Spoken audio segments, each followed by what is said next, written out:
So this is our Thursday night class, and of course we got our Houston brothers and sisters, right? We got Rochester, Houston, Virginia, San Antonio, right? So we got, of course, over here in Rochester we got 1600 Lyle Ave. You got Houston there in 231 FM, 1092 Stafford, Texas. You got Virginia there in 2016 Granby Street. You got San Antonio there 444 Walsham Road, Suite 201. Right, and Houston, our classes, of course, we go live Thursday, and then Houston go live Monday, right? Or Wednesday. No, they go live Wednesday. Houston go live Wednesday, and then Virginia goes live Friday. And then San Antonio go live all throughout the week. So we got the different schools in different locations, and everybody got, starts class between like 8 p.m. to 10 p.m. Right? That's Houston, Virginia, and Rochester is from 8 p.m. to 10 p.m. I think San Antonio starts at 7:30 to 10 p.m. Yeah. Right, so they start off at 7:30 to 10 p.m. And then they start their Sabbath classes at 10 a.m. to 4 p.m. And we start our Sabbath classes at 12 noon to 5 p.m. Unless more questions come on, right? Unless more questions come on. But so we're gonna go. So we got my bad. So we got the Blog Talk Radio. So these are different streams of just being able to obtain the knowledge. Learn, study, keep yourself in the Word. You got Blog Talk Radio, which is blogtalkradio.com/Messiah, which is Tuesdays and Thursdays at 10 a.m. Then you got the Hidden True Bible Show. You got the 5 Minutes of Wisdom, the Israelite Media Corp, which is the news. Israelite Media Corp is basic news. 5 Minutes of Wisdom is basic Bible information, being in a way where you can deliver it to your family in hopes they receive the word, right? And in the manner in which it's being delivered. And then of course you got Kids Class, which is live on Sundays at 1 p.m. per Houston channel. And then of course that's the things we have going on for just the different ways to deliver the knowledge. But as far as Israel wear, let's say you want your Israelite gear, you want to get your Israelite shirts. Fringed up shirt with fringes and a biblical message, rather than what you would see in the world. They're wearing a nice colored shirt, but then the design says what? I'm a loner, right? Yeah. Or I don't mind being a whore. That's what the shirt designs say.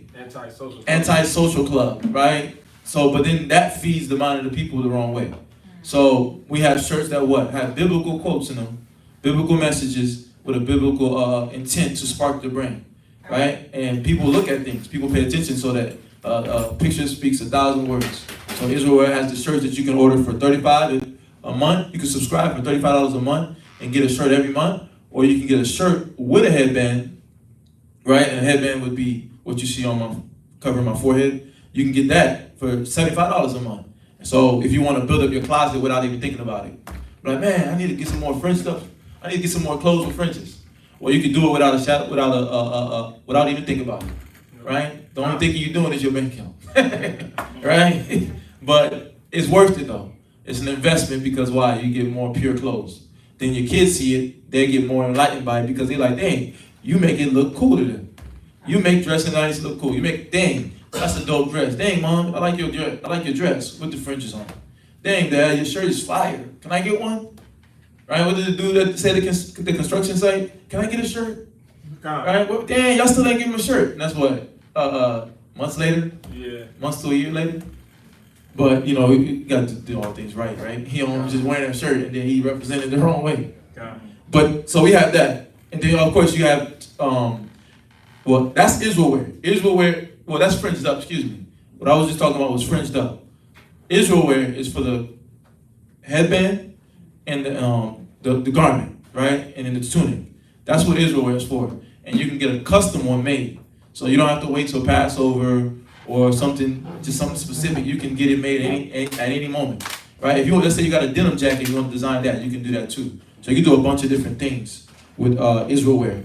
And so we also have Hebrew Academy for the brothers that want to learn to be priests, right? You got to be in the school for at least 6 months, show some form of dedication just by coming to class and asking questions and just being around on that level, right? Yeah. And then if you get in your spirit that you want to strive for more and higher learning, then that's where Hebrew Academy comes into play, right? Teach you how to be a priest, teach you how to be a brother, teach you how to be a believer, and teach you how to exercise the scriptures, right? And how to even deliver the message to another brother, another sister, right? So the character and the being able to actually just teach. So now, and we also, so that's in Virginia, in Rochester, we do Hebrew Academy every Monday. And then of course in Houston, it's every Tuesday. So we have a class in Houston every Tuesday for the Hebrew Academy. And so you can tune into that, right? We also have the priest's numbers, right? Priest Kazaki, Priest Kwadazak, Priest Zion. So Priest Kazaki's number is 757-300-4047. That's 757-300-4047. And then you got Priest Kwadazak, which is 303-557-8979. 303-557-8979. And you got Priest Zion, which is 346-234-8340. 346-234-8340. And then, of course, so that's Bible questions, right? Dealing with health issues, right? Dealing with marital issues, or just trying to even understand how to raise kids, right? Or how to balance out all the things I just said together, right? So you can ask them on any question. And then knowledge questions too. So, and then if you want to support the school, right, in one way, you got the Sweet Ambiance and you got the Chosen Creations. Sweet Ambiance deals with fragrance and skincare, right? So if you like to deal with your skincare, your lotions, all these different things, we have that business, right? And then if you want to deal with your just ornaments, designs, decorations in your house, we got that as well. Wall art, you can do that as well. So we got all these different avenues of just, us being a community, right? And working in unity. So we got donations you can donate to as well. So if you just want to help in that one, you just want to send money to the school, we got that as well. That should be in the YouTube description, right? Yeah. That's in the YouTube description. And the Cash App is ISBHPK donations. ISBHPK donations with an S at the end. So $ with an S at the end. So that's that. So that's that for the announcements. So we're gonna go straight into the class, right? You got the lizard man. You said who? You got the lizard man. The who? Dad. Oh, what happened? No, I'm saying. Khan. Okay. Yeah, Khan. Okay, smoking lizard. Shalom. The smoking lizard, right? Lizard sauce, right? Lizard juice. Lizard juice. My bad. My bad, brother. Lizard juice, right? You got the brother's father in class, Armand's father watching. So that's dope. That's beautiful. So it's gonna be a good class too. So perfect. So tonight's class is, as y'all see, the title is Living Brotherhood. It's titled Living Brotherhood. Christ's teachings on being a true brother. Living Brotherhood. Christ's teachings on being a true brother. Right? And for sisters, you could just switch that up, the title, and say Living Sisterhood. Christ's teaching on being a true sister. Right? Because the same thing he's requiring in brotherhood is the same thing he was requiring in sisterhood. So it's no different. Right? So it's not, I know you hear the word brother, but you don't want to pigeonhole out, this is a brother's class. It got nothing to do with me. No, all the scriptures got everything to do with all of us. Right? So, let's take this advantage to learn. All right? So, let's go to it. So the first point is, what is brotherly love? The first point is, what is brotherly love? Because, when I thought about this class, it's just about, us being conscious of those things that literally will develop the brotherhood, that will literally develop the unity, literally develop the love, right? And let me ask everybody, what was your idea of what brotherhood was when you woke up to the knowledge? Like when you think about brotherhood and you see Israelites on the streets speaking, and you're hearing all these scriptures say brotherly love, and let's get together, let's be brothers, let's be family, we're one people. Just because that's your immediate family don't mean that I'm not your brother. Like when you hear all these things about brotherhood, first coming into the knowledge, what did you think? Go ahead. Treat your brother like you want to get treated yourself. Okay. Teach your brother as you want to be treated. When I first came to the truth, I thought brotherhood was more just sticking together and just being kind and affectionate one to another. And as well as teaching and learning from one another too as well. Teaching, learning from each other. Yeah, that's what I personally thought when I first came in. Yeah. Okay, teaching, learning from each other. Treat your neighbor like you want to be treated. Who else? Who else? What was your thoughts on what it was to be a brother or a sister?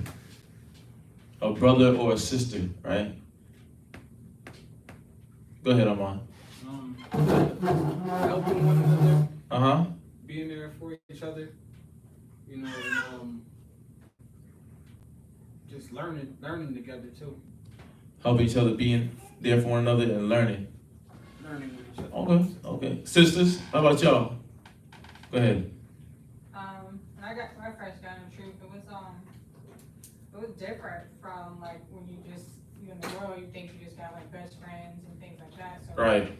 What caught my attention a lot was the unity and also just the care that brothers and sisters had for my situations. Right.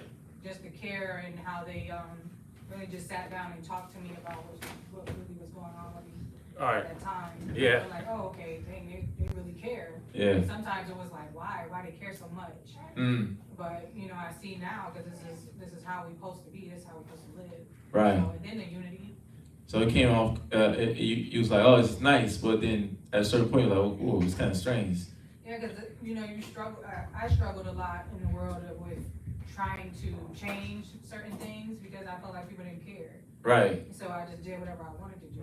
Right. But when I got the care, it was like, oh, it edged me on to change more, to remove certain things from myself. Right. Yeah. Yeah, but I also like what you said. Just like it was like, why do you care so much? Because that part right there is what a lot of people don't see about. They don't really they don't comprehend fully what the brotherhood, what the sisterhood is there for. Right. And a lot of times we don't really recognize what it really is, what it's there for, and what it's about and how it facilitates itself.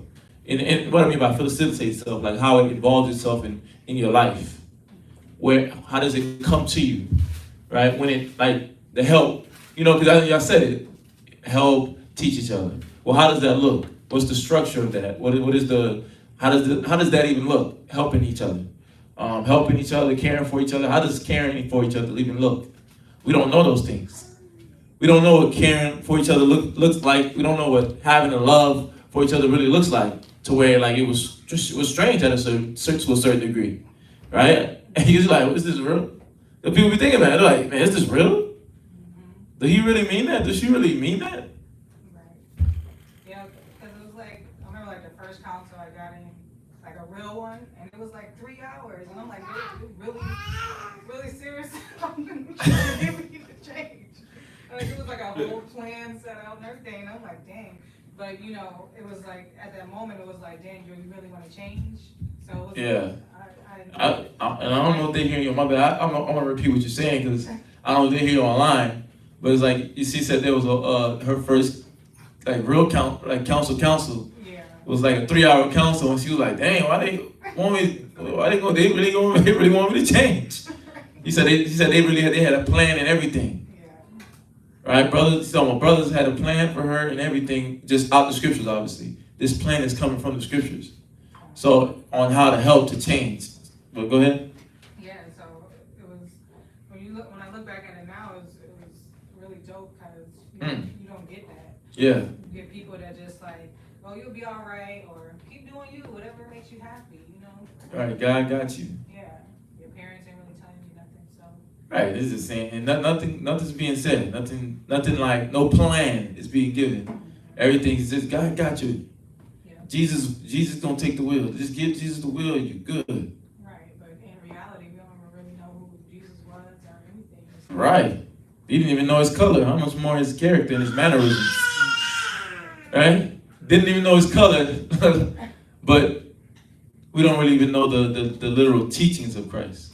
You know, and that's what we're here for tonight. Is to literally get into that aspect. What is brotherly love? Go to John 15:13. John chapter 15, verse 13. John chapter 15, verse 13. And again, you know, ask your questions, you know, because it's about learning. It's about learning. It's about getting educated. It's about just really grasping what that brotherhood is. So anything that you don't understand about brotherhood, just shoot it out. You know, shoot out your questions, shoot out your thought. You know, this is what I thought, this is what I think, you know, so we can really get some solution, right? So you can really get some help with what we're dealing with. Because there's areas of brotherhood that a person could be here for a year, 2, 3 years and not really understood what it's for, right? Or not see that is brotherly love, that's sisterly love. So even in that 2-3 year span, that 4 or 5 year span. So let's really learn what it's for. But let's go ahead. What is brotherly love? That's the first point. Go ahead. John chapter 15, verse 13. Greater love have no man than this. So it's about to go into what that brotherly love is, what that sisterly love is. But what is that? What is it? What is the scriptures? What is Christ? Because mind you, this is Christ speaking. So Christ is showing us something about brotherly love. He's given us an introduction to what the true love is for your people, for your nation, for the people around you. Read. That a man laid down his life for his friends. But that's it right there. But what is that? What is the laying down of your life? What is the loving your friends by laying down your life? How is it greater? How is it the greater thing to just lay down your life? We was just talking about it, right? Brotherhood looks, you see that brotherhood, you're like, why they going so deep? Right? Why they going so deep into with my life and trying to give me solutions? Is this real? Y'all was on the right idea. Yes, it's love, it's caring, but it's like, okay, we don't really know what it looked like. So we don't really know how to receive that. We don't know that it looked like us putting our life down for the person that we say we love. But that's the greatest aspect of the love. You putting down your life. But what is that putting down of your life? What did Yahweh Shai show us about this putting down your life? What example did he drop for us to show us, okay, I want you to love your brother, but this is how you show your brother this love. This is how you show your sister this love. What happened? That would be 1 Peter 3:8. What's that? What's that? Let me see if I got that. Let's see if I got that. 1 Peter 3:8. I don't got that one. 1 Peter chapter 3, verse 8. Finally, be ye all of one mind, having compassion one of another. Right, and that's right on point. Right, it's the compassion. The love for your brother will help you. It should motivate you. It should motivate you if you're saying that you're a Hebrew Israelite. It should motivate you if you're saying that I'm trying to strive to be a helpful person, a helpful brother, a helpful sister in the nation. It should push you to be like, the compassion should come in and say, let me lay aside my life. Let me lay aside what I got going on. Let me lay aside my plans. Let me lay aside my perception, my idea, right? Let me lay aside my cares and desires on how I perceive life should be lived, right? That's the beginning stage of it. I'm saying to myself that I have to put something aside. I have to make a sacrifice. I have to make a sacrifice. This is, mind you, keep the title in mind. Living Brotherhood. I have to make a sacrifice. Literally, what is that sacrifice again? Having compassion one another. The compassion to push you. Read. Love as brethren. It says what? Love as brethren. But that compassion comes in and it shows you that you're supposed to love as brethren. Read. Be pitiful. Be pitiful. That's a nature. This is the internal nature that you're striving for. This is the internal nature that we're striving for in our mind, in our spirit, so that it can propel us to what? Constantly resist the devil. So that we can be in the right mind for our brother and our sister. Go ahead. Be courteous. Be what? Be courteous. Be who? Courteous. We're trying to learn how to be courteous. Because a lot of brothers and sisters, we don't know how to be courteous. We didn't learn those things. We wasn't taught those things by our parents. We wasn't taught those things by the people the teachers. The teachers, you spend a lot of time with your teachers. Your teachers wasn't teaching you those things. Your teachers wasn't, you was sitting in that classroom and they was mean as heck. They brought all their pain from home, right? They brought all their anger from home. The wife cheating on them, right? He whoremongering around. Yep. He got a drunkard spirit. I had a teacher when I was in 6th grade. They gave him the job. He was dealing with homelessness. I was in 4th grade. My sister was in 6th grade. The 7th grade teacher, but they all dealt with each other. 6th, 7th, and 8th grade teachers, they dealt with each other. But the 7th grade teacher, he was Esau. But they all dealt with that what? He was dealing with homelessness. He wasn't able to come over there and give the full attention to the kids. He over here confessing his faults to the kids. Because think about, how do I know this story? How do I know the story? He's talking to the kids in my sister's class. He done slept a couple times in the church. He dealing with homelessness. He's not out there teaching them how to be a brother. He's not out there caring about those things. He's trying to get right. And guess what? He was there for a couple months. I think maybe that year, if I'm remembering right. And then what? Gone. The other teacher, he worrying about what? Macking on the 3rd grade teacher. Why he whoremongering. He ain't trying to make his wife. He whoremongering. He don't know nothing about that. But he over here worried about the 3rd grade teacher. And this is Judah. Right? It's Israel at this point now. They ain't concerned that the kids is watching them. We know you married, Mr. Brown.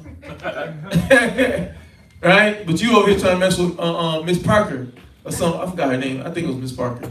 Right? He trying to mess with Miss Parker while he married. Taking her to the comedy club. How I know all this? How do we know all this though? I'm in 4th grade. How do I know this grown folk business? Because they talking about it with the kids. They talking about it with the kids in class. But you see my point? We're not learning brotherhood. We're not learning love. He taught me to not even care about love. If I really ate that up and those kids was really eating that up, you taught me how to hate my brother in my heart. Because why? You was running after what? The woman. You was running after your pleasure. You was teaching me how to be a whoremonger. You wasn't teaching me how to do what 1 Timothy 3:1 said, the husband first of one wife, right? Which is what? Master that first woman. Focus on making sure this household is straight and it can become self-sufficient. You wasn't teaching me that. Right? Huh. So we got to see what you had your hand up on. I have a definition for love. Oh, let's go. Okay. Come on. Genuine love is giving, sharing, Genuine love is giving, sharing. putting others ahead of yourself, So this is the definition of love. Genuine love is giving and sharing, putting others before your what? ahead of yourself, Ahead of yourself. Read. serving others without expectation of reward. Serving others without expectation of reward. So genuine love is you basically thinking about somebody else and not thinking about yourself. You finding ways to love and you finding ways and finding joy in serving somebody else and putting your thing, whatever you're dealing with, to the side, so that you can be there for that person. But what is brotherly love? We got to invite it in. I'm gonna use that term. We got to start inviting brotherly love in. We got to start inviting sisterly love in, because Christ is showing us that no greater love have a man than that he lay his life down. But when we start to we're having to go through this process where we're learning to invite the brotherhood in. Because inviting the brotherhood in will show you how to literally lay your life down the way Christ is talking about it. Right? The way he's talking about it in 1 Peter, that he taught Peter how to be that brotherly, show that brotherly love. Read on. Be pitiful, read. Not rendering evil for evil. And not rendering that evil for evil. How do I learn to invite the brotherhood in? And then how do I learn to destroy, eradicate war, anger, right? Like we was talking about to those Ephraimites last night. What did he say? They was paying the house off. They was helping their uncle pay the house off. But then what the uncle do out of nowhere? Kick them out the house. But we gotta be able to practice forgiveness. Now, don't you put yourself in the same position, like be like a ditzy blonde in the movie? No, you gotta move with wisdom, but you gotta be able to practice that forgiveness so he ain't walking around with that anger. You see that? But these are factors of living brotherly love that we're gonna go into it. We're gonna go into it, but we want to at least start. What is brotherly love? I like that scripture though, because that's the mindset that we're supposed to end with. When we're going through the things that we're going through, and we're saying we have a method on what it is to be a brother, I should be able to reach that spirit. I should be able to reach to the point where I'm able to be pitiful, right, in the right moment. Yep. I'm able to be compassionate in the right moments, and when I'm able to be what else? Courteous. Courteous. How do I live these things? How do I live these things, these attributes that the Bible's telling me? How do I become these things? How do I become this brother that's living brotherly love? It starts off with that equal exchange. One person invited it in, the other person giving it. So there has to be a both. It's two-sided. Somebody has to allow brotherhood in, give it a chance, have faith in the Most High that this is what he's doing. This is his method, this method work, but I also have to do what? I have to give myself. There's one that has to give himself, and there's one that has to give himself by letting one in. So go to Philippians 2:7. But right now we're talking about the one that's what? Learning how to be this brother. Learning how to be this brother. Philippians chapter 2, verse 7, excuse me. Philippians chapter 2 and verse 7. Go ahead. Philippians chapter 2, verse 7. But made himself of no reputation. He did what? Made himself of no reputation. So this is Christ speaking. It said Christ made himself of what? No reputation. So he's not taking a reputation. So he's not trying to create an idea of who he is. He's not trying to create a spirit of character. He's not trying to create a Disney character of himself, right? He's not trying to be Brad Pitt. He's not trying to be a dang Denzel Washington, where he wants everybody to know him and see him. He wants everybody to know the spirit of the Most High. So he came down as a man. So when we read about Christ, we read about a man that came down as a man to show us how to be a brother. So what did man do? But made himself of no reputation, and took upon him the form of a servant. So and not only did he was like, man, I don't want the recognition, but I'm gonna make myself a servant to y'all. I'm gonna make myself a servant to you. My life is not my own. Everything that I'm about, I'm gonna put it to the side because you matter. How can I reach DeAndre? How can I reach Samakaya? How can I reach Samaya? How can I reach Bianca? How can I reach Bree Y? Right? Azariah. How can I reach Uriah? What do I have to do to get them to see the Spirit of the Lord? So I'm taking the form of a servant. Let's get the definition of a servant. Let's get the definition of a servant. I'm taking this form of a servant. I want to serve you. Right? It's an important topic, man, because this is the things that Christ is going to be coming back. And when he comes back, he's going to be looking at us and he's going to say to us, he's going to be saying, did we embody these things? Did we learn what these things are about? The brotherly love, the sisterly love, right? Let me ask you. I'm going to ask you too, Azariah. Well, what did you think the sisterhood was when you came in? Honestly, I wasn't sure. I didn't know what to expect. I was the youngest out of all girls and boys, so I didn't really get that sisterhood. So I definitely didn't know what to expect going into the truth. Oh, with your siblings? Yeah. They didn't you didn't have that connection with them. Yeah, no, I was way younger than them. Oh, okay. So you were the last child. Yeah. You surprise kid? No, No, I ain't put that on your parents. I'm saying like I was surprised to my mom.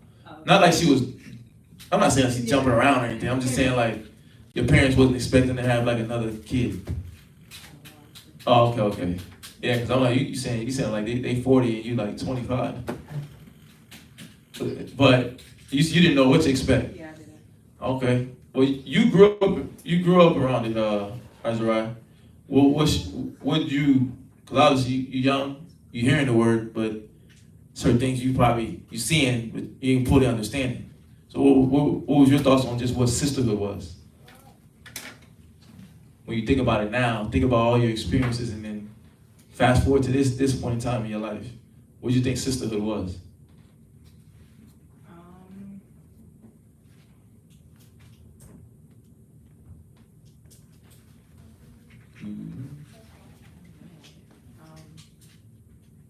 I knew it was something always I wanted to be. I knew it was something I always wanted to be a part of when I was younger. That the sisters I had growing up, they were a good example of making me want to follow in their footsteps and want to be like them. That was about as far as how you thought of it. I see sisters doing it. I want to do what they're doing because I see the benefits of it. Is that what you're saying? Yes. Okay. Yeah, I'm just trying to get everybody thoughts on brotherhood, because it's like, it's something that we don't know. It's something that we having to learn now, and some in later years of life, and some in their 20s, and for the kids that have been born into the knowledge, they're in a good position, right? So it's like, how do we literally live this brotherhood? So, and that, I'm trying to get this interaction going, because I can just go through the scriptures, but the interaction, it gets the class more detailed, because then now I understand where you don't see the brotherhood, you don't see what it is. Because I can go through the scriptures, but I want to see what you see, what you think, what you thought, so that I can understand where you're at. You see what I'm saying? So, but because being a servant, and who got the definition? Okay. Go ahead. Servant, a person who voluntarily serves another or act as his minister. But then think about that. Nobody just volunteers to do anything. Right? Nobody just volunteers to do anything. So there's things that you don't understand that was like a part of brotherhood that was shocking. Like, what? Help them out with a ride. Why you don't just take the bus? They got Uber nowadays, right? So people will think like that, rather than being like, you know what? Damn, that's a pleasure for me to be able to give you a ride, a brother and sister in Christ. That's not the first mind. So it's like, what is brotherhood? What is sisterhood? Go ahead, Bree. I have another definition for servant. It says one that makes painful sacrifices. Painful. In compliance with the weakness or wants of others. That's nice. It says one that makes painful sacrifices. In compliance with the weakness or wants of others. In compliance with the weakness or wants of others. What's his definition? Oh, what was your definition? Oh, mine said, Trying to write it down. Webster 1828, number 5. A person who voluntarily serves. A person who voluntarily serves. Or act as a minister. Or act as a minister. And then Bree was painful. Is it a painful sacrifice? Yeah, in compliance with the weakness or wants of others. Yeah, because you having to let go of something that you love. You love to like, our people just love to what? I love to be at home. But then now you have to come to class Tuesday, Thursday, Friday, Saturday, Sunday. Tuesday, Thursday, Friday, Saturday. Then you got brothers workouts. Then you got Hebrew Academy. Then you got sister sewing meeting. You got sister cleaning. You got the sister unity nights. I know y'all gonna be doing the kid field trips. Going down to Virginia. Y'all doing the garment expo. So we got all these different things, but everybody would rather volunteer to be at home after they come from work. That's what everybody would volunteer for. Who wants to stay home today? Everybody's gonna be like this. Right? Nobody's gonna be like, I'm gonna come to class. That's real. Painful sacrifices in compliance with the needs of others. Right? Because you're complying, you're having to adapt. And I like your definition, because I had a definition for the word adapt. And it literally adaptive. Because that's being a servant. A servant is basically a person that has to adapt. They have to change. They have to be renewed. They have to change the way they operate. So, and the definition for adaptive is literally the word serving. That's the definition. It says serving. But serving is being a servant. And that servant has having to do what? That servant has to comply with the needs of others. So he has to sacrifice his time. She has to sacrifice her time, right? Her sleep. Why? Pretending and caring and thinking about another person. When they could just simply be at home, just what? I got my ice cream, got my nice AC, I got my 100% cotton bed sheet, right? I got the new memory foam 2024 edition pillow, right? Right? I got my heat warmer for my back. You know, I just came from doing my lawn and cutting my grass. Got my heat warmer for my back with my rib and my husband. I done made me some good iced tea, right? Some of the best sweet iced tea. I shortcutted it. Got some Lipton iced tea, right? But you have to make that change and become adaptive. And becoming adaptive is to be a servant. And look, y'all don't have to write it down. I'll probably send this in the chat because it's a lot. But this is the definition of adaptive. And it's talking about adaptive behavior. It says adaptive behavior is a collection of conceptual, social, and practical skills. So it's going to explain these things that all people learn in order to function in their daily lives. But these are things that Yahweh Shai taught us, because we're learning to be this brother according to how Yahweh Shai is teaching us and how he's guiding us to operate, right? How to live. So conceptual skills deal with what? It's deal with literacy, self-direction, and basically money management skills. Management skills. That's what conceptual deal with. Management skills. Then social skills deal with interpersonal, social responsibility, dealing with the mental health, right? Obeying laws, right? And then practical skills deal with activities of daily life, personal skill, personal care, occupational skills, safety, healthcare, travel. So you got all these different things that deal with adaptive behavior. But those are things in life. They put fancy words on things that you do in regular life, right? Make sure your health is okay. Make sure you manage your finances, right? Make sure you whatever you do, put your heart fully in it, right? You're a construction man, do it. You're a lawn service man, do it. You're a teacher, do it. You sell oils, do it. But master your craft. So they put all these fancy words for saying basically master your craft, that whatever it is, master parenting, right? That's a craft. But they put all this fancy stuff in it, but it's basically adaptation. You're learning to serve. You're learning to give yourself to another person. So, and it's saying this, look, adaptive behavior is a different concept than intelligence. Adaptive behaviors are learned behaviors. So what we're doing, we're going through a process where we're learning new behavior. We're learning how to serve the Most High. But Christ is the one that's showing us how to do it. But he made himself a what? But made himself no reputation. You know why that part's important? Because when you think highly of yourself, what do you tend to do? Ego?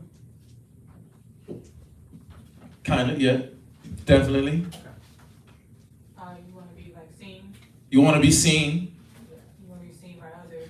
You want to be seen by others. You want to be respected. You want to be respected. What else?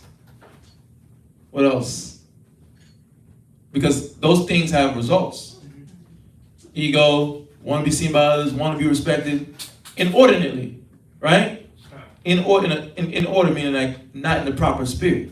Because there's nothing wrong. Most High said what? He says, let another man praise you. So those things are going to come. Those things are going to naturally happen. But when you think about those things more, you stop caring about people. You start caring about more, how can I make myself more famous? Yeah. Think about that. I just seen a video before we came to class. I was seeing it. It was a NBA young boy. It was Cardi B and one more person. It was one more person, but those two big people, right? Famous people.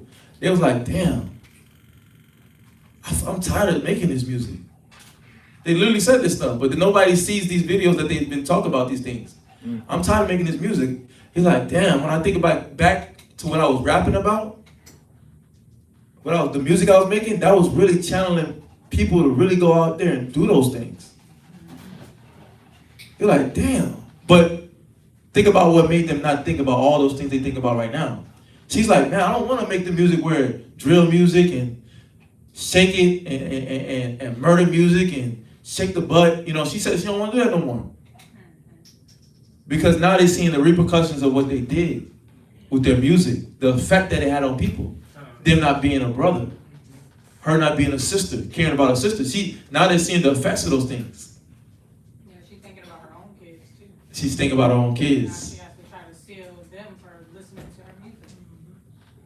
But it's everywhere. It's everywhere. It's gonna be hard to do that. Right? You got millions of views. Yeah. And she probably don't control her own music. So she go to school, like, this your mom? Right. Somebody like, this your... Ain't Cardi B your mom? Look at this. Right? And you know kids, they ready to say something crazy. And they're ready to show you. But think about the things that they're thinking about now that they weren't thinking about because they was chasing after having a reputation. After being famous. Right? After money. But they cared about those things, and because they cared about those things, they weren't focused on what it was and what it is to be a brother. What it is to be a sister. So read. And took upon him the form of a servant. But we just read what a servant was. Painful sacrifices. You have to let go of the things that you like. But because those things that you like literally was hurting you. And Philippians 2:7. And those things that you like is literally things that's hurting you and hindering your relationships. It's hindering the marriage, right? Because you don't know how to be it says what? When you think about marriage, right? What the Most High say in Tobit? He said, I take not this my sister. Tobias said that what? He said, I take this not my sister for lust. Before she was his wife, she was his sister. In the spirit. Because we come from the same nation. So it's like, brotherly love has to extend in all areas. Sisterly love has to extend in all areas. And we're having to learn how to do it the way Christ did it. Because he's showing us how to create peace in your marriage. In your relationship between you and a brother. Brother to brother, sister to sister, brother to sister. Right? He's teaching us how to do these things, but it's us having to learn how to be a servant. That's the key to being able to understand what brotherhood is really about. And we're going to get into it. I'm going to finish this definition. We're going to finish where you at. Hold right where you at. So it says adaptive behaviors are learned behaviors that reflect an individual's social and practical competence to meet the demands of everyday living. So that's basically stability in the mind. So a person that's adaptive, they're able to be mentally stable in any situation. But that's an experience you got to learn. That's an experience that you got to gain. But you learn to process those experiences the proper way by inviting the brotherhood. You got to invite the sisterhood in. So it says to meet the demands of their environments. You have to be able to meet the demands of your environment. But you have to be adaptive to do it. It says each person must learn a set of skills. But think about that. What Yahweh Shai says, I give you one talent, you're supposed to flip it and gain more. You see that? It says as environments change, people must learn new skills in order to continue to meet the environmental demands. Y'all see what it's saying? Y'all see what that definition is saying? Khan? I'm not looking for a robotic. I'm not saying you just gotta say Khan. If you don't, say loud. If you don't get it. Because literally he's saying that you have to continue to learn. But there's a thing, that's something happening. The learning is a certain way. And we're gonna get into it. Let's go back to the scriptures. The learning is a certain way. So he made himself, he took the form of a servant. Read. And was made in the likeness of men. But think about that. So that means he had to be taught. He walked on earth like me and you. He was a baby. He said goo goo gaga. Right? He went through the process of goo goo gaga, not saying, not being able to talk. You hear the kids talk like, what are you saying? He went through that process. That bliss where we be wondering like, damn, what the Most High got the kids thinking? Like, what is he thinking right now? Just laying there looking at you, waiting for you to give it breast milk, and then milk, and then when it start getting ready for the food, you're like, what is the kid thinking? Why would she do that? He went through a whole process that your kids are going through right now, which you went through, which we're going through. So he took the likeness of a man. Everything that a man had to experience, he experienced it. So that he can reach the point where now he's able to be that example. But that's the same process that we got to walk. That's the same thing that we're having to do now. So read on. And being found in fashion as a man. So he was born like a man, born in the flesh. He was fashioned as a man. Don't men go to school? Don't men learn how to read and write? But then don't men get taught by a minister on how to minister? So he went through a whole process on how to learn to be a brother. Because he wanted to be able to show you that he walk it like he talk it. Right? He wanted to be able to show us so that we can walk it like we talk it. You see that? So that we can meet the same standard of him. And so he said, being found as a fashion as a man, read. He humbled himself. But that's the key. A servant, which is a person that's able to adapt, is able to learn new skills. But the skills we're learning, because they talk about carnal, right? In this definition, it's carnal skills. But we're talking about skills of just being able how to talk to somebody, right? How to be patient with somebody, how to love somebody, how to be charitable to somebody, right? How to be long-suffering with somebody, right? All these things, right? So deep, but these are things we're trying to learn.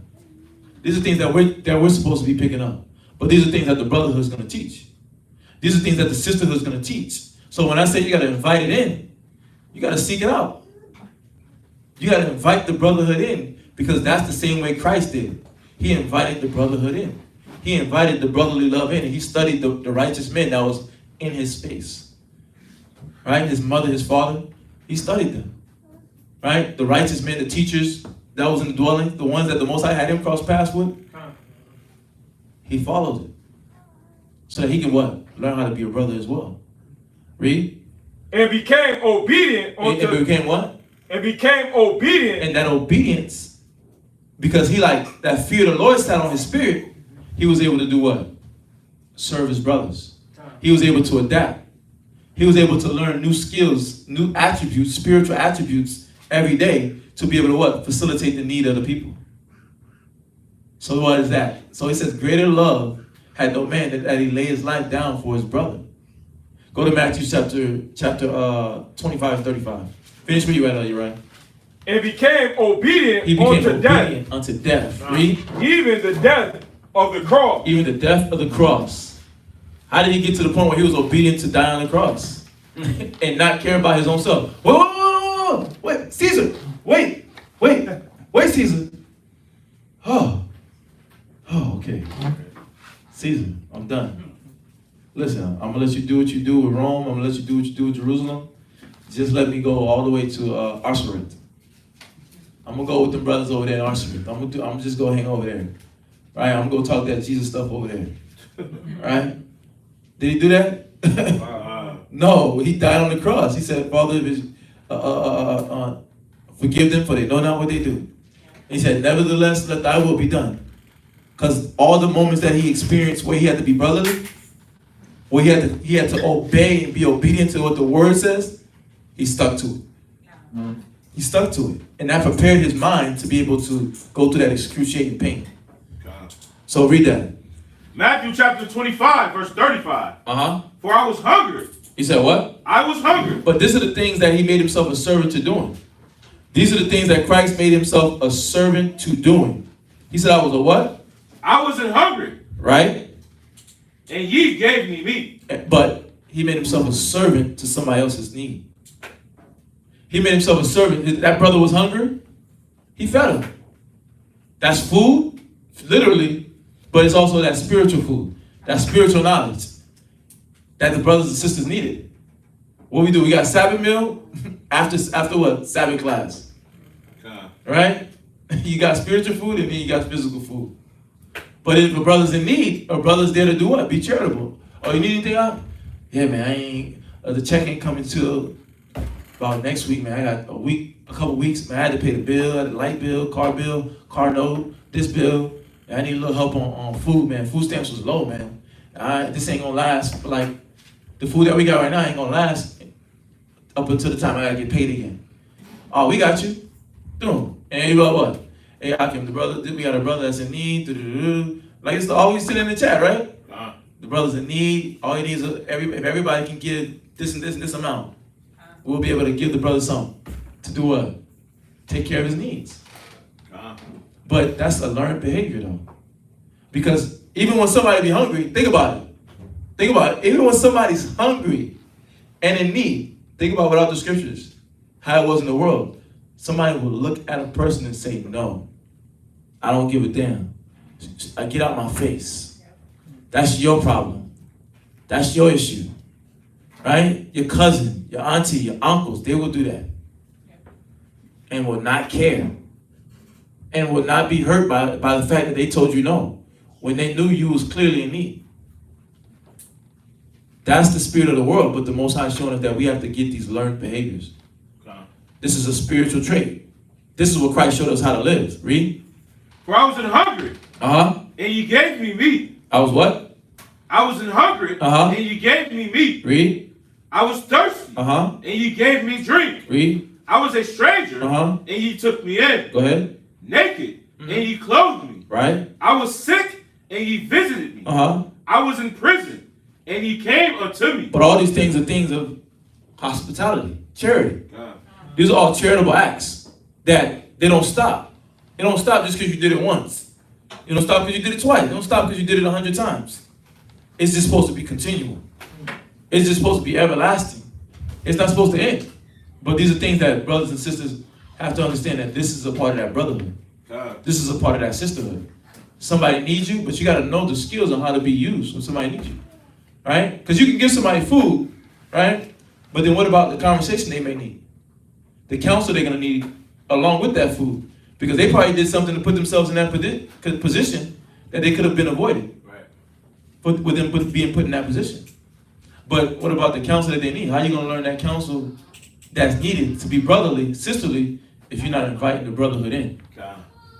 If you're not interpreting properly what the brotherhood really is about? It's a lot of things that we got to learn. That's what the Most High is showing us. Go ahead, read on. Verse 37. You can. Then shall the righteous answer him, saying, Lord, when saw we thee in hungry, and fed thee, or thirsty, and gave thee drink? And they're like, to the Most High, they're like, well, at what moment? When did we see this? Like, when did we see you in need? When that happened? You're not here. You're not gonna be here. When did we do that? Read. Bro, jump to verse 40. Jump to verse 40. Verse 40. And the king shall answer and say unto them, Verily I say unto you, inasmuch as ye have done it unto one of the least of these my brethren, ye have done it unto me. But that's the key. Doing it to the least of your brethren. How are you putting your life aside for that feeble-minded brother, that weak sister that needs you? How are we putting our life aside to the side? There's a lot of sickly people in the world. There's a lot of brothers and sisters that need help here. We all need it, right? So, but how are we putting our lives to the side to learn how to do it properly? How are we inviting brotherhood in our life to where I can know how to do it because somebody's doing it with me, so that I can pass it on, right? Pass the baton, like track. How can I pass? I'm gonna pass the baton if I don't know how to do it. It's a learned behavior that has to be taught, that has to be invited in, that has to be accepted, especially when we don't know what it really looks like. You see that? Go to Luke 4 and 30. Luke chapter 4, verse 43. Luke chapter 4, verse 43. Go ahead. Luke chapter 4, verse 43. And he said unto them, I must preach the kingdom of God. Right. And that's a part of it. That's a grand scheme of it. Because the people not going to just automatically know what brotherly love is. Because a lot of people put caps on brotherhood. I know everybody in here got a story where you needed help and nobody came. You needed help and that person, and you like, dang, like I really need it. But it's like, not in the moment where it's like, you doing something wrong. And they're like, nah, you put yourself in that fire, Most High give you that spanking right now. Right? But, no, like you literally just needed help. What's some instances in your life where you needed help and somebody wasn't exercising that brotherly love? What's some instances? What you got, Kadash? I don't have anything. You don't got anything? No, sir. You just said, nobody wants to say. Everybody like, nah, I can't share that, man. Nah, not that one, not that story. This is not the story for this setting. Bro, we all done been in that, bro. Listen, I've been at the school, I had no money. Right? My mom ain't had no money. She ain't had no bread at the house. We struggling. I woke up on E. Stomach on E, went to school on E. That damn breakfast, I was not trying to eat it. That damn milk spoiled as ass can be. That chocolate milk always spoiled. Yeah. It's something about that chocolate milk. They got beef with that chocolate milk. It's always spoiled, way more than the white milk. So I ain't eating that. I'm like, this is somebody I helped out when he was in need. I gave him a couple dollars when he was hungry. Like, man, some hungry. You got a little, yeah, okay, here. Come back a week later, I need his help. Hey man, you got a little something? This is before a basketball game. I was trying not to be on E before a basketball game. Cat was hungry. I was like, man, you spare me like $2. Like, I ain't got it. I don't got it. He goes to the damn concession stand before the basketball game. What are you doing? $10 pull out his pocket. Bro, I'm like, I just asked you for $2. You got 10. This is somebody that, I'm like, damn, I thought it was cool. This is how I thought it was cool. But what did he do? He didn't show me that brotherly love. Because in his mind, he probably could have been like, what? This is my last $10. I want this to last. Mind you, we in high school. Who's taking care of you? Your parent. And I know his mom's taking care of him, because I know him. He's like, this is my last little $10. I ain't going to have to ask my mom for no money. How can I make this stretch? Right? All the things that people do when they're being selfish. And they just think about themselves. It's my last little $10. I got to make this stretch. Right? Oh, he asked me for $10. Dang, I know he gave me a little money. He probably wouldn't even think about the fact that I get money. Right? And he's like, man, nah, I ain't got it. 2 seconds later, he buying something. I'm like, dang. That's something light. Right? Mind you, I'm on the same basketball team. This something else. I'm on the same basketball team with this guy. We work out together. We run together. We playing hard games together. Right? Coach make us do suicides together. You thinking there's supposed to be a bond there. Yeah. I need a ride home. I ain't even asking for something. I just bought a ride home. You got a vehicle. I live probably like from here to where you ride at. That's a long walk. Yeah. That's a long walk. I had to do the walk. Because he said, what? Nah, man, I'm trying to go home. Where's the love? People don't know about love. People don't really know about how to endeavor to keep the unity. Because you be having ideas of what it is, and you put a cap on it. If I got $100,000 in my bank account, bro, I had this $10. No, motherfucker, you ask for 2, I'm gonna give you 10. I'm gonna give you 100, because I got $100K in my account. What you No, I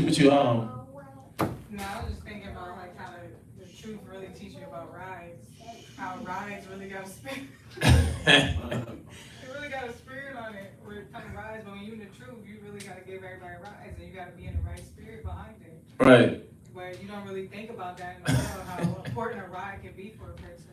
Right. But I think about just coming to the truth, how Yeah. many rides I have to give, and you can't, you have to. Yeah. So it's like that person has to ask for the ride. Right. That's where their pride has to come, and you gotta give the ride. Yeah, the humility, giving the ride, and then the humility asking for the ride. Yeah. right? And then and it's all that together, and then the courteousness is be like, thank you. Don't get a new car. Oh, right? That new car is getting broken in. Big gonna bring that in. That's the camps. Mind you, they're talking from experience, but your car is your car. Your car is your car, right?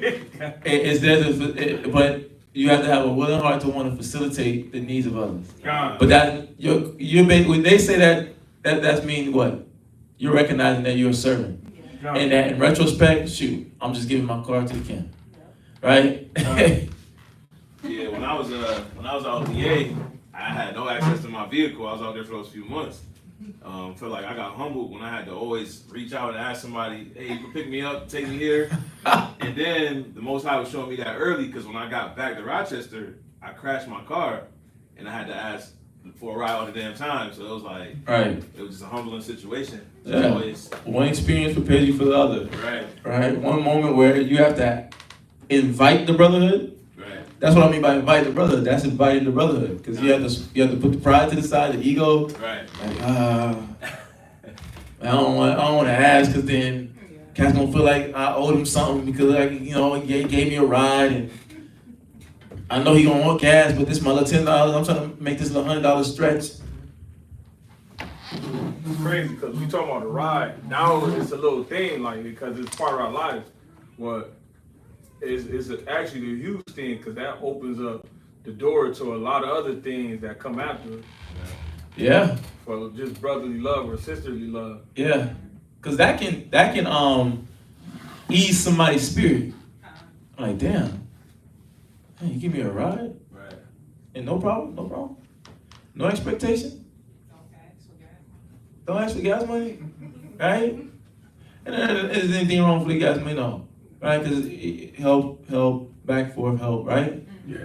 So that should be a consideration on two sides. But it's like, that really relaxes somebody's spirit and helps them become more comfortable with accepting the brotherhood. You see that? It helps somebody become more comfortable with accepting, because it's like, damn, that little gesture of love, people didn't get in the world. Like, people literally would complain. This would start arguments. People stop being friends off of rides, because somebody didn't want to give it, and then another person's abusing it. Well, they're not even considering the person. So it's like on both spectrums. Think about what Christ just said in that Matthew that he read. Hungry, you fed me. I was a stranger, but you took me in. Think about it. We do that every time a new brother or sister come to class. You give them a pencil, a pen, a Bible. You help them go through their Bible, the Bible book. They need a ride, you there for them, right? Vice versa. When they finally get that car, they're supposed to be there for you, right? Like, I remember last 3 months I was in VA before I moved out here. I didn't really even drive my car. I ain't see my car. My car. He lived across the street on the opposite side of the international market, right? On Doddington Court, right? It lived across the street in Doddington Court, right? My brother used to live there, but no longer there, right? That's where it lived. And it came and picked me up with somebody else in it. But that's a beautiful thing, though, to be used. It's a beautiful thing to be used. It's a beautiful thing to have that comfort and trust. Because a lot of times, nobody want to let nobody hold their car. Because they're like, I don't like the way you press the brakes. I don't like the way you drive. I don't like when you turn on your turning signal, you be doing it too late. That can cause a car accident. So that can make somebody very hesitant to let somebody use their car. Yeah. That'll make somebody very hesitant. Nah. Hey, could you let the brother ride your car? Right? The face try to stay regular, but they can't. You doing all that?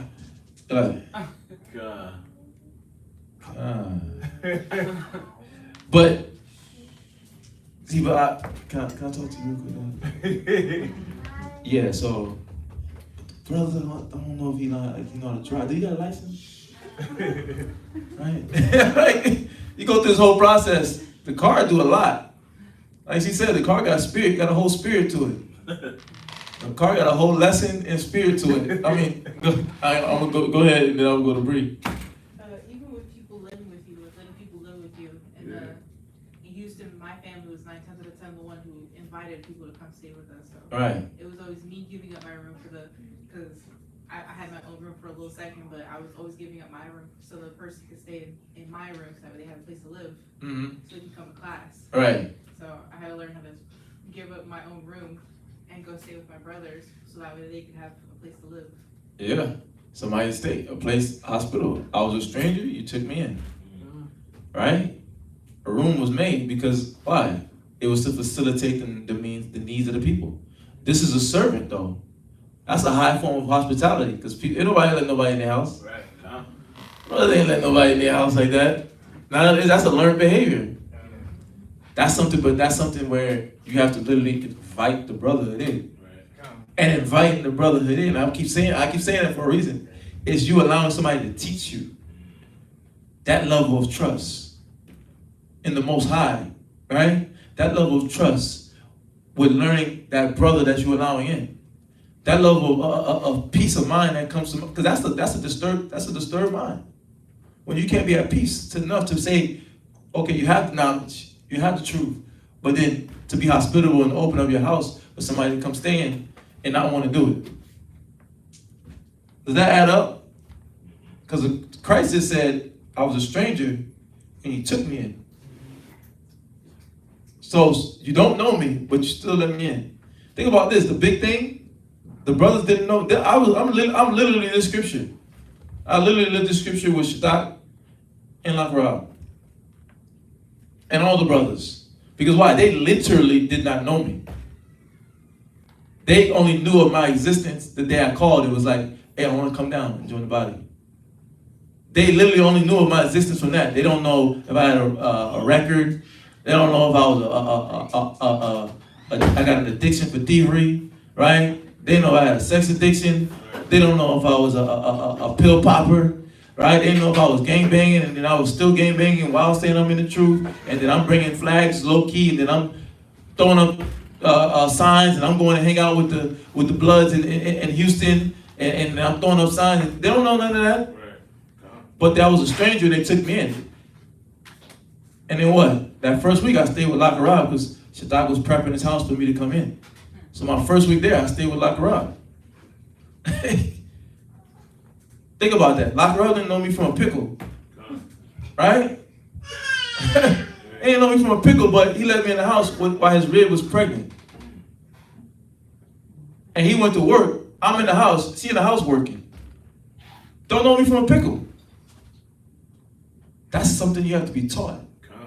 He was taught that level of charity. He was taught that level of faith to let somebody in. He was taught that. The same thing with Shadak. Shadak don't know me from a pickle. He leave the house, I'm at the house by myself. I could have been a thief. I could have been taking his couch, taking his PlayStation. I could have been doing all that. He don't know, but he had to do what? Have faith. He had to learn it. He had to invite the teacher in to his mind.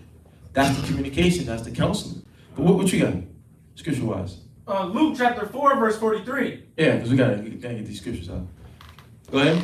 And he said unto them, I must preach the kingdom of God. But all these things we're talking about is why the kingdom of God has to be preached. Because these things aren't just known. They're learned. The same things you're struggling with now, they were struggling with then. The same reluctancy they had now, they had then.